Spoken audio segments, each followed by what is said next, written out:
जय हिंद दोस्तों, संकल्प क्लास में आपका स्वागत है। मैं चंदन कुमार पाल। आज आप लोगों के सामने में मौलिक अधिकार जिसका उल्लेख संविधान के भाग 3 और अनुच्छेद 12 से लेकर 35 तक में इसका उल्लेख है। इसका हम लोग आज पार्ट 2 देखने वाले हैं। पार्ट 1 में हम लोगों ने ये देखा कि अधिकार क्या है, मौलिक अधिकार क्या है, ठीक है, साथ साथ में कि कौन सा संविधान से लिया गया है, इसे मैग्ना कार्टा कहा जाता है, ठीक है, ये सब के बारे में हम लोग ने बात किया। आर्टिकल 12 और साथ साथ में आर्टिकल 13 का भी हम लोगों ने पहले वाले पार्ट में बात किए थे। आज जो है हम लोग मौलिक अधिकार के दूसरे पार्ट में आए हुए हैं और इसमें हम लोग बात करने वाले हैं आर्टिकल 14 से लेकर आर्टिकल 19 तक में।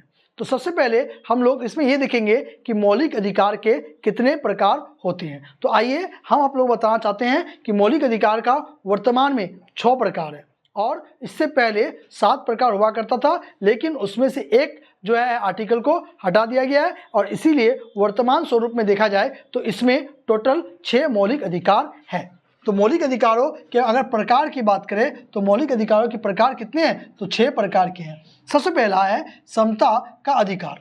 समता का अधिकार का उल्लेख अनुच्छेद 14 से लेकर 18 में किया गया है। दूसरा है स्वतंत्रता का अधिकार जो आर्टिकल 19 से लेकर 22 तक में किया है। उसी प्रकार से तीसरा शोषण के विरुद्ध अधिकार जो अनुच्छेद 23 और 24 में है। उसके बाद धार्मिक स्वतंत्रता का अधिकार, इसका उल्लेख आर्टिकल 25 से 28 में किया गया है। उसके बाद देखा जाए तो शिक्षा संस्कृति का अधिकार जिसका चर्चा आर्टिकल 29-30 में है और सबसे अंतिम में संवैधानिक उपचारों का अधिकार जिसे आर्टिकल 32 में इनका चर्चा किया गया और इसे हम लोग संविधान का आत्मा भी कहते हैं क्योंकि इसे डॉक्टर भीमराव अंबेडकर ने संविधान की आत्मा कहा था। और इससे पहले एक और आर्टिकल हुआ करता था, वो आर्टिकल था 31, लेकिन क्या किया कि 31 आर्टिकल को जो है हटा दिया गया और उसे कानूनी अधिकार बना दिया गया है। उसे आर्टिकल 300 को के तहत जो है कानूनी अधिकार पे रखा गया है। इस प्रकार से अगर वर्तमान स्वरूप में देखा जाए तो मौलिक अधिकारों की संख्या 6 है। कितना है? मौलिक अधिकारों की संख्या 6 है। अब देखिए, सबसे पहली बात हम लोग बात करेंगे अनुच्छेद 14 के बारे में, ठीक है। अनुच्छेद 14 क्या कहता है कि कानून के समक्ष जो है सब समानता है, कानून के सामने सभी लोग क्या है, एक समान है। तो आपको इसका एक एग्जाम्पल छोटा समझना है। जब आप कानून की देवी को देखते हैं तो उनके हाथ में एक हाथ में तराजू होता है और एक हाथ में तलवार होता है और उसके आंखों में पट्टी बंधी हुई रहती है, ठीक है। ये पट्टी क्यों बंधी हुई रहती है? वो पट्टी कहता है कि यदि आप देश का एक छोटा सा चपरासी हैं या देश का आप राष्ट्रपति हैं, चाहे आप उच्च जाति के हैं, चाहे आप दलित हैं, चाहे आप मुस्लिम हैं, चाहे आप जैन हैं, चाहे आप सिख हैं, आप कोई भी या आप बौद्ध धर्म हैं, तो आप अगर कोई भी गलती करते हैं तो आप लोग के लिए एक समान जो है कानून वहाँ पे लागू होता है, ये बात कहता है।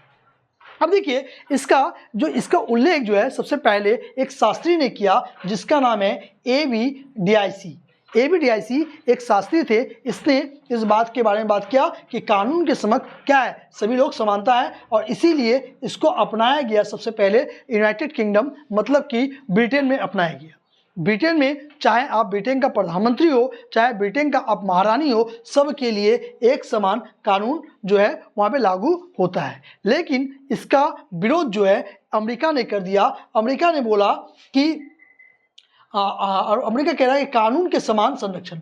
अमेरिका क्या कह रहा है कि कानून के समान संरक्षण होना चाहिए। तो यहाँ पे इसमें बहस हो गया। तो इसका एक एग्जाम्पल समझते हैं कि कानून के समान संरक्षण कैसा है। मान लीजिए कि एक 20 साल का लड़का है और वो अगर रेल से ट्रेन से कहीं जा रहा है तो उसका किराया मान लीजिए कि 500 है, 100 है, 200 है।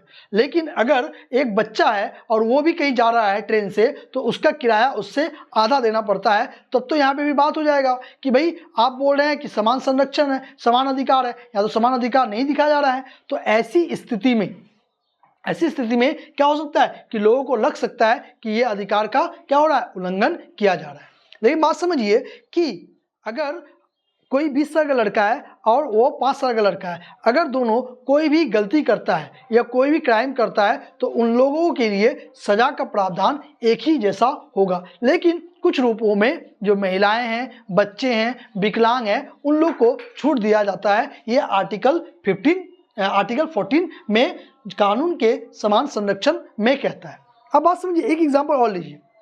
आज के समय में देखते हैं कि जब कोई लड़का हो या लड़की हो, वो लोग लव मैरिज कर लेता है, भाग के शादी कर लेता है, ठीक है। और जब वो पकड़ा जाता है और कोर्ट के सामने आता है, तो कोर्ट में वो क्या बोलता है कि देखिए हमको जो है ना जो है फुसला कर हमको लेके भाग गया, हमको फुसला क्या किया, लेके भाग गया, ठीक है। अब बताइए, क्या किसी को कोई बहला फुसला के लेके भाग सकता है? बहला फुसला के उसको लेके भागा जा सकता है जिसके पास क्या बुद्धि ना हो। और देखिएगा, इस रूप में जो है कहीं ना कहीं सरकार जो है, कोर्ट जो है, आपका लड़का का बात को नहीं सुना जाता है और लड़की के बातों को सुना जाता है। तो ये क्यों है? क्योंकि देखिए, अगर एक समान दोनों को अधिकार दे दे तो इसका दुरुपयोग भी हो सकता है। इसीलिए किसी को ज़्यादा शक्ति और किसी को थोड़ा कम शक्ति दिया जाता है, जिससे कि एक अच्छा देश का निर्माण हो सके। ये आर्टिकल 14 कहता है। इसलिए आर्टिकल 14 कहता है कानून के समक्ष समानता और कानून के समान संरक्षण। तो कानून के समान संरक्षण यूएसए से लिया गया है और कानून के समक्ष समानता जो है वो आपका यूके से लिया गया है। इस बात को ध्यान रखिएगा। और कोई व्यक्ति कानून के ऊपर नहीं है, ये आर्टिकल 14 कहता है। तो यहाँ तक आई थिंक कि आप लोग को बहुत अच्छे से समझ में आ गया होगा। अब हम लोग आर्टिकल 15 के बारे में बात करते हैं। तो देखिए, आर्टिकल 15 क्या कहता है कि जाति, धर्म, लिंग, जन्म स्थान के आधार पर आप भेदभाव नहीं कर सकते। क्या है? कह रहा है कि जाति, धर्म, लिंग, जन्म स्थान के आधार पर भेदभाव नहीं कर सकते हैं। इसका एक छोटा सा एग्जाम्पल समझिए कि जब आप कभी कोई दुकान जाते हैं, कोई होटल जाते हैं और कोई सिनेमा घरों में या सार्वजनिक स्थल पे जाते हैं, तो किसी को प्रवेश को रोका नहीं जा सकता है। आप उसे जाति के रूप में, लिंग के रूप में, धर्म के रूप में आप उसे नहीं रोक सकते हैं कि आप जो है क्या है कि सार्वजनिक होटल में नहीं जा सकते हैं, दुकान में नहीं जा सकते हैं, कोई भी सार्वजनिक स्थल उसमें नहीं जा सकते, उसको रोका नहीं जाता है, ठीक है। क्योंकि यहाँ पे अगर आप इस प्रकार का कर रहे हैं तो आप पे जुर्माना भी लगाया जा सकता है। तो किसी के जैसे मान लीजिए कोई जाति है, जाति को लेकर आप भेदभाव नहीं कर सकते। अगर जाति के लिए अगर भेदभाव करते हैं और अगर आप कोर्ट में ये प्रूफ हो जाता है कि आपने क्या क्या उस जाति को लेकर कुछ बोला है, तो आपको जुर्माना लगाया जाएगा। इस बात को भी ध्यान में रखिएगा, ठीक है। तो और देखिएगा, तो जैसे कहीं पे लिंग में कि अरे तुम लड़की हो, तुम ये काम नहीं कर सकते, अरे तुम लड़का हो, लड़का ही ये काम कर सकता है, तो ऐसा आप भेदभाव कहीं भी नहीं कर सकते हैं, ठीक है। जन्म स्थान को लेके भी बहुत ज़्यादा भेदभाव होता है। इसका एक छोटा सा एग्जाम्पल समझिए महाराष्ट्र को लेके। जब भी बिहार के लोग या यूपी के लोग महाराष्ट्र काम करने जाते हैं तो वहाँ पे देखिएगा, अरे तू बिहारी है जी, चलो जो बिहारी हो हटाओ जी हटाओ, इसको काम मत करने दो। इस प्रकार का सोच को रखा था। अगर वो प्रूफ हो जाता है तो आप पे जुर्माना लगाया जाएगा। ये आर्टिकल 15 कहता है कि आप जाति, धर्म, लिंग और जन्म स्थान के आधार पर भेदभाव नहीं कर सकते हैं, ठीक है। अब देखिए कि आर्टिकल, अब हम लोग तो 16 के बारे में समझते हैं कि आर्टिकल 16 है क्या, ठीक है। तो आर्टिकल 16 कहता है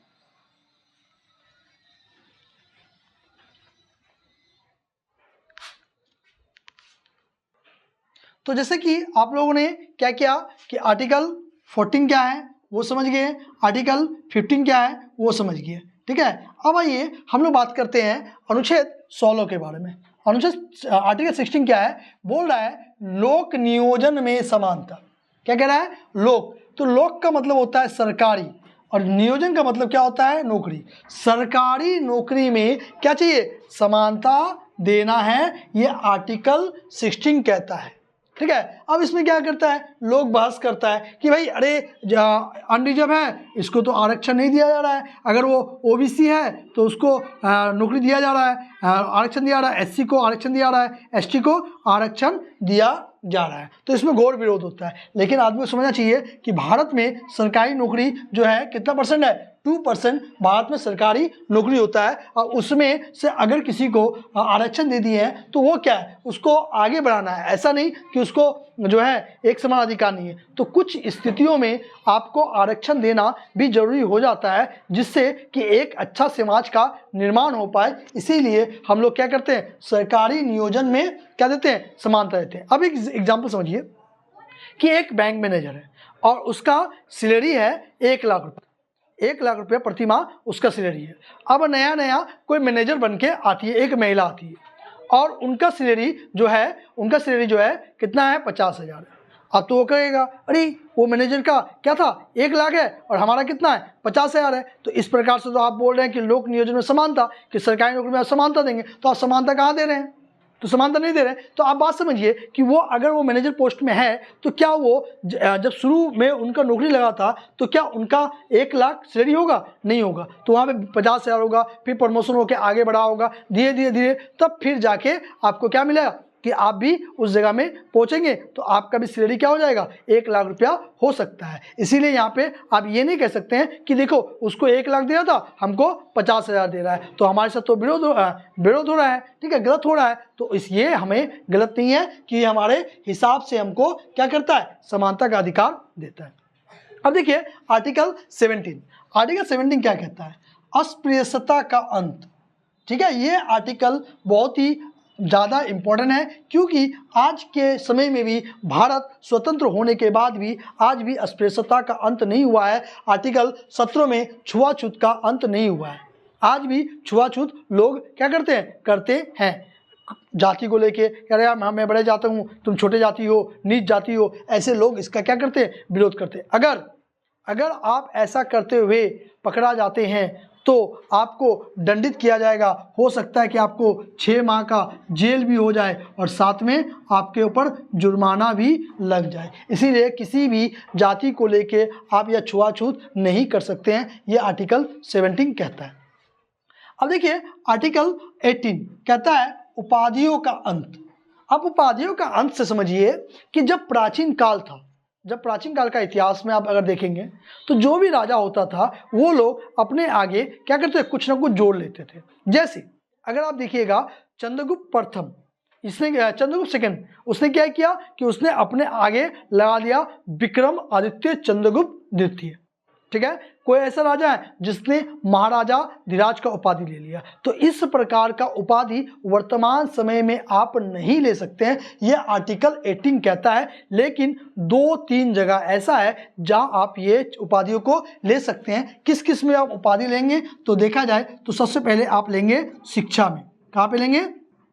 शिक्षा में आप उपाधि लगा सकते हैं। साथ में आपका पुलिस विभाग में आप अपना जो है क्या है कि उपाधि लगा सकते हैं, और साथ साथ में आप सैन्य में भी उपाधि लगा सकते हैं। जैसे आप शिक्षा में प्राप्त किए तो आप अपने आगे क्या लगा रहे हैं, डॉक्टर लगा देते हैं, प्रोफेसर लगा देते हैं। ठीक है, ये आप अपने आगे टैग लगा देते हैं। अगर पुलिस है तो आप क्या बोलते हैं, SI दरोगा है भाई, इंस्पेक्टर है, SP है, और साथ साथ में और भी पुलिस का जो पद होता है उसमें आप वहाँ पे दिखाते हैं कि उपाधि ले सकते हैं। कमिश्नर ऑफ पुलिस है। ठीक है, सैन्य में देखेंगे तो सैन्य में जाइएगा तो लेफ्टिनेंट है, जनरल है। ठीक है, और भी बहुत सारे पद होते हैं जो आप लगा सकते हैं। लेकिन कहता है कि इन 3 को छोड़ के और अदर चीज का आप उपाधि अपने आगे नहीं लगा सकते हैं। और ध्यान में रखिएगा कि यदि आपको कोई भी विदेश में आपको कोई उपाधि लेना है तो इसके लिए आपको राष्ट्रपति से परमिशन लेना पड़ेगा, तो ही आप जो है कोई भी उपाधि को क्या कर सकते हैं, ले सकते हैं। यह आर्टिकल क्या कहता है, 18 कहता है। अब देखिए आगे है स्वतंत्रता का अधिकार। ठीक है, स्वतंत्रता का अधिकार अनुच्छेद 19 से लेकर 22 तक में चर्चा किया गया है, और हम लोग ओनली फॉर अगर देखेंगे तो अनुच्छेद 19 के बारे में ही इस वीडियो में चर्चा करेंगे। देखिए अनुच्छेद 19 क्या कहता है, इसे मौलिक अधिकार का आत्मा कहा जाता है। क्या कहता है, मौलिक अधिकार का आत्मा किसे कहा जाता है, आर्टिकल 19 को कहा जाता है। इसे हम लोग संविधान की रीढ़ भी कहते हैं। क्या कहते हैं, संविधान की रीढ़ कहते हैं। क्यों कहते हैं समझिए। ठीक है, तो देखिए इसमें आपका जो है टोटल 6 प्रकार का, कितने प्रकार का, 6 प्रकार का दिया हुआ है अनुच्छेद 19 में। अनुच्छेद 19 में क्या कहता है कि इनमें शामिल अधिकार सिर्फ भारतीय नागरिकों को प्राप्त है। जो भी आर्टिकल 19 का जो अधिकार है वो अधिकार सिर्फ जो है भारत के नागरिकों को ही प्राप्त है। इसके तहत 6 प्रकार के अधिकार आपको प्रदान किए जाते हैं। इनमें से 6 अधिकार क्या क्या है, आइए इसको हम लोग देखते हैं। तो अनुच्छेद अब हम लोग देखेंगे इसमें अनुच्छेद 19(1).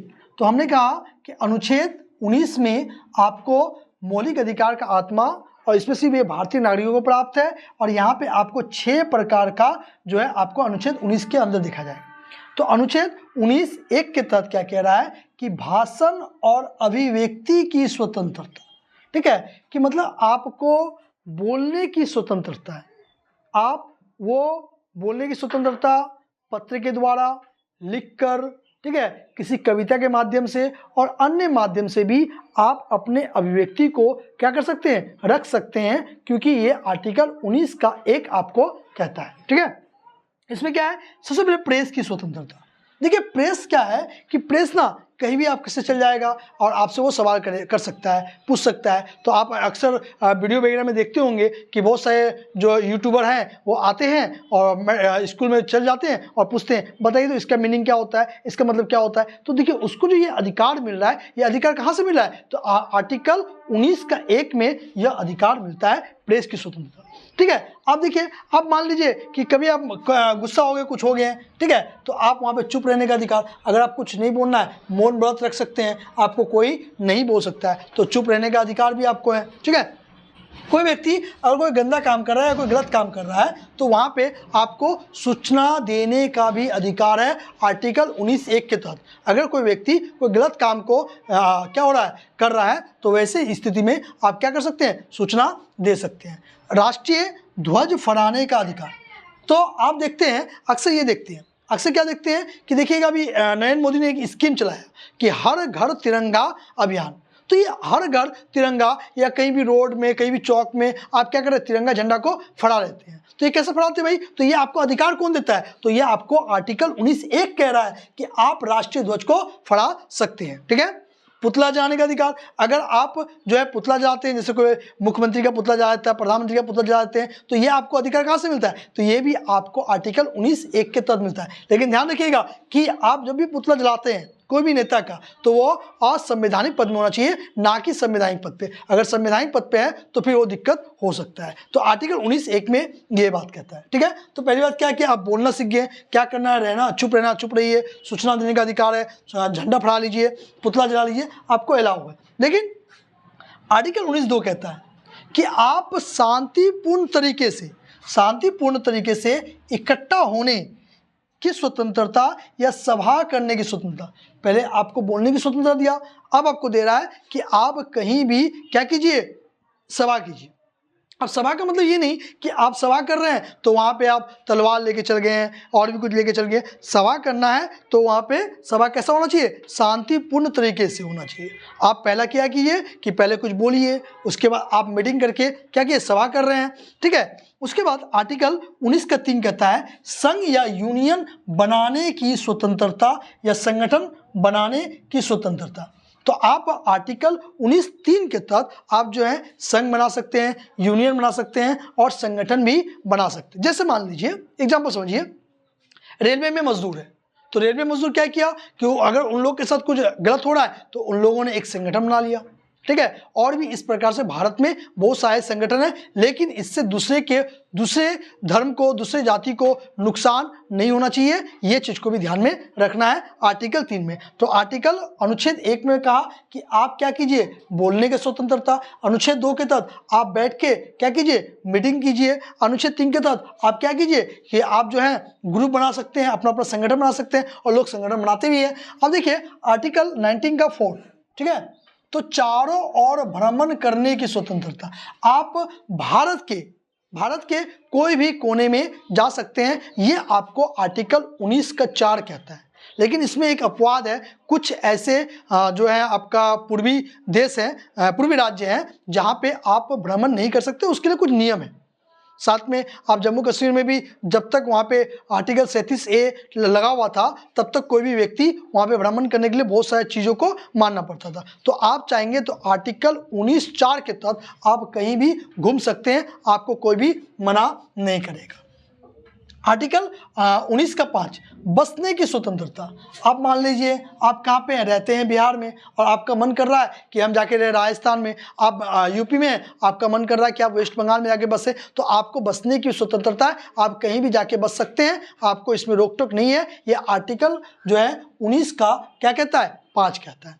अब देखिए आर्टिकल 19 का 6, जिसे अब जो है हटा दिया गया है। ठीक है, इसमें क्या था, संपत्ति खरीदने की स्वतंत्रता था। ठीक है, इसमें बहुत सारा मुद्दा था जिसे इसको हटा दिया गया। इसको 44वां संविधान संशोधन 1978 के तहत कानूनी अधिकार में रख दिया गया है और आर्टिकल 300 क में इसको क्या कर दिया है, दर्जा दे दिया गया है और स्वतंत्रता का अधिकार से इसको हटा दिया है। इसका एक एग्जाम्पल समझिए, नॉर्मल सा एग्जाम्पल देखिए क्या होगा। संपत्ति का अधिकार है। अब मान लीजिए भारत सरकार एक एनएच बनाना चाहता है, नेशनल हाईवे बनाना चाहता है और वहाँ पे किसी का जमीन पड़ गया, ठीक है, तो वहाँ पे आप जमीन पड़ गया है तो आप उसको बोल रहा है बाबू दे दो जमीन, तो हमको सरकार बोल रहा है तो बोलता हम नहीं देंगे क्योंकि मेरा मौलिक अधिकार, संपत्ति का अधिकार मौलिक अधिकार है। ज़्यादा कुछ कीजिए हम चल जाएंगे कोर्ट, आप कोर्ट जाएंगे तो आप इससे मजबूर हो जाएगा। तो सरकार ने क्या किया, दिमाग लगाया कि क्या करते हैं कि इस कानून को क्या करते हैं, स्वतंत्रता के अधिकार से हटा के इसको हम लोग क्या कर देते हैं, कानूनी अधिकार में रख देते हैं। इसीलिए इसे आर्टिकल 300 क के तहत रख दिया गया, ठीक है। तो इस प्रकार से ये हट चुका है। और आपका लास्ट होता है अनुच्छेद 19 का 7 में व्यापार करने की स्वतंत्रता। आप भारत के कोई भी कोने में, कोई भी हिस्से में जाके क्या कर सकते हैं, तो वहाँ पे आप व्यापार कर सकते हैं। ये आर्टिकल 19 का 7 कहता है। तो आर्टिकल 19 का 6 चीज़ आपको याद रखना है। पहला 19 का 1 बोलने की स्वतंत्रता। अनुच्छेद 19 का 2 क्या कहता है कि आप जो है सभा कर सकते हैं। अनुच्छेद 19 का 3 आप अपना ग्रुप बना सकते हैं। अनुच्छेद 19 का 4 आप चारों ओर भ्रमण कर सकते हैं। तो पहले आपने क्या किया कि बोलने की स्वतंत्रता मिला, फिर आपको क्या मिल गया, तो दूसरा देखिएगा तो मीटिंग करने का, मीटिंग कर लिए तो ग्रुप बना लिए। आप ग्रुप बना के सब लोग निकल चले घूमने के लिए निकल गए तो आपको पसंद आ गया, आप वहाँ बस गए तो आपको मन करा चलो भाई संपत्ति खरीद लेते हैं, संपत्ति खरीद लिए। आप लास्ट में सब कुछ हो गया तो लास्ट में सोचो भाई अब यहीं पे क्या करते हैं, यहीं पे रहना है तो यहाँ पे व्यापार भी क्या कर देते हैं, स्टार्ट कर देते हैं। तो आर्टिकल 19 आपको ये सिखाता है। तो आप लोग अब जो है इस वीडियो में आर्टिकल 14 से लेकर आर्टिकल 19 के बारे में आप लोगों ने पढ़ लिया है। अब अगला नेक्स्ट वीडियो जो हम लोग देखेंगे 20 आर्टिकल 20 से आगे की और देखेंगे। यदि आप लोग वीडियो अच्छा लगा है तो वीडियो को लाइक करें, चैनल को शेयर करें और साथ ही साथ वीडियो को शेयर भी करें। Thank you.